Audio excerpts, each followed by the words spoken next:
umekipya ili uweze kuwa mtu wengine kabisa. Pengine unapoteza zamani, pengine umeshapoteza mvuto, pengine watu wakikuona wanakuona ufai, pengine hata sehemu nyingine ukipita watu wanakuwa na mashaka wewe, lakini nataka nikwambie, lipo neno moja nimekuletea leo, neno la kukutia faraja.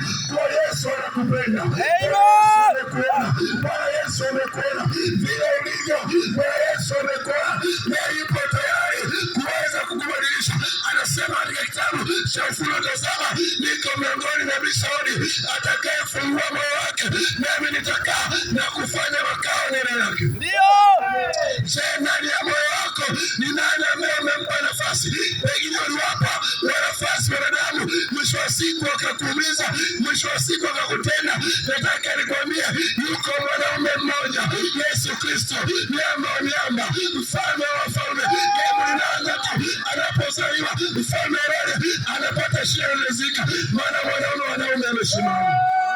Haleluya. Nataka nikwambie, ukimpokea huyu mwanaume kuna faida. Ukimpokea huyu mwanaume kuna faida. Kuna mambo ambayo anayabadilisha. Kuna namna moja anaweza akakutendea, kwa sababu hakuna neno mbele zake ambayo linashindikana. Mhubiri 12 anasema, mkumbuke Muumba wako siku za ujana wako, kabla siku mbaya hazijaja, utakaposema mimi tazama sina amani katika hizo siku za ujana. Wakati unatembea uko na afya, wakati unashiona wale ni binti mzuri, hata vijana wakikuona wanakupigia mirusi, wakati kijana unatembea sura wale naita, ni wakati wa kurudi kwa Yesu, ni wakati kufika mahali hapo. Mahali yuko Yesu ambaye alitupa nguvu, yuko Yesu ambaye alitusimamisha, yuko Yesu ambaye alisema, mwanangu njoo nimekupenda. Ndio. Usione tu kelele jina Yesu. Kuna historia, kuna mahali ambako Yesu ametuvusha, iko mitihani ambayo Yesu ametupitisha. Nataka nikwambie, wakati mwingine tulikuwa ni walevi, lakini Yesu akasema, njoo mwanangu, nimekupenda na wewe wako, nataka unitumikie ukakomboe na walevi wengine. Habari za Yesu ni tamu bwana. Habari za Yesu ni tamu. Nataka nikwambie, Yesu ambaye tunamweleza mahali hapa ni Yesu ambaye anaweza. Pengine umekutana na Yesu wa vitambaa, pengine umekutana na Yesu wa chumvi, pengine umekutana na Yesu ambaye anategemea kisaidizi bure kabisa. Ule ni Yesu utapeli bure kabisa. Ule ni Yesu utapeli. Yesu ambaye anategemea kitambaa, Yesu ambaye anategemea mafuta, ule ni wa kitambeli. Sikia nikwambie, yuko mwanaume mmoja ambaye alikubali kufa msalabani kwa ajili ya dhambi zako, ambaye alikubali kutoa uhai wake kwa ajili ya dhambi zako, ambaye alisema acha ibilisi ili mwanaume mmoja wa mjasita akombolewe kwa jina la Yesu.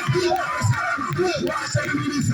Biblia inasema alinyenyekea hata katika mauti ili kijana mjasita wa usalama. Kwa jina la Yesu. Haleluya. Ili kijana mmoja wa mjasita wa usalama.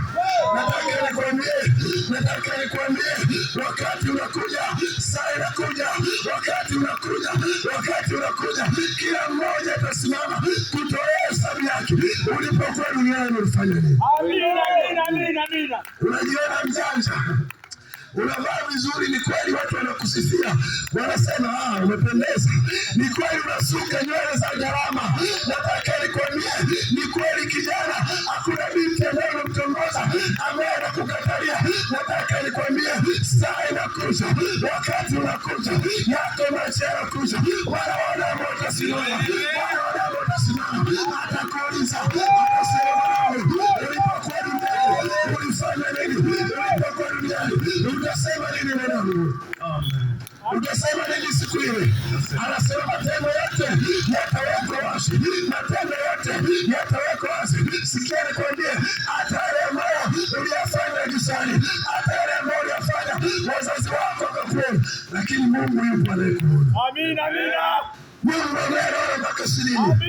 Ulienda kwa mganga, ulimficha mzazi wako. Ulienda kwa mganga, ulimficha mzee wa kanisa. Ulienda kwa mganga, ulimficha mchungaji wako. Lakini sio Mungu. Basi nimalizie kukwambia haya. Habari za Yesu ni tamu, naweza nikaziongelea wiki nzima nisimalize, kwa sababu ni habari ambazo zinanipa afya, kwa sababu ni habari ambazo zinanipa furaha na roho. Walikuwa pana wanandoa wawili, wakasema tunataka tuachane. Wakasema kwa nini tuachane? Wakasema kila mtu aandike makosa ya mtu wake. Yule mwanamke alichukua karatasi ya kwanza akaiandika akamaliza, akachukua karatasi ya pili akaiandika akamaliza. Yule mwanaume naye akachukua karatasi ya kwanza akaandika akamaliza, akachukua karatasi ya pili akaandika akamaliza, akachukua karatasi ya tatu akaandika akamaliza, akachukua karatasi ya nne akaandika akamaliza. Yule mwanamke akasema, huyu ameandika karatasi 4, mimi 2. Zipi dhambi zangu sana kumzidi yeye? Yapi ndio anafanya ambaye namkosea mpaka aandike makaratasi 4? Akasema naomba niangalie hivyo vitu. Ndio tubadilishane karatasi. Angalia yale ambayo unanikosea, na mimi niangalie yale ambayo nakukosea. Habari za kufurahisha. Amina. Yule mwanamke akashangaa, katika karatasi 4 yule mwanaume ameandika akisema nakupenda mke wangu.